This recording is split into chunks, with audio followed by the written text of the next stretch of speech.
ইংরেজির একটি অতি প্রচলিত প্রবাদ, pen is mightier than sword, অসির চেয়ে মুষির জোর বেশি, কিন্তু রূপকার্থে নয়। যদি সত্যি করে ভাবা যায় তবে পেন কিন্তু তলোয়ারের চেয়ে শক্তিশালী নয়। পেন দিয়ে সম্মুখ সমর জেতা যায় না, আর তলোয়ারও কবিতা লিখতে পারে না। লিখতে পারে না সুন্দর শব্দ, মনে ঢেউ তোলা উপন্যাস। সোর্ড এবং ওয়ার্ডস একই শব্দের এদিক ওদিক বিন্যাস,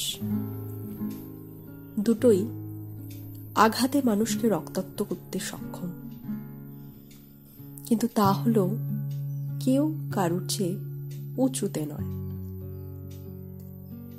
আসল শক্তিশালী হলো মানুষের হাত। হাতই জানে কখন সেই হাতে পেন তুলে নিতে হবে, কখন তলোয়ার,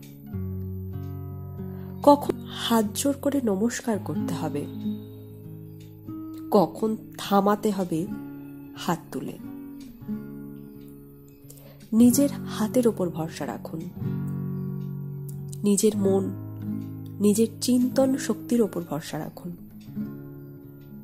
নিজেই নিজেকে উদ্বুদ্ধ করুন।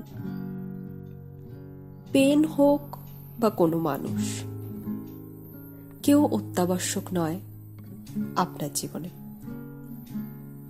আপনি নিজেই পারবেন সব যুদ্ধ লড়াই করে জিততে।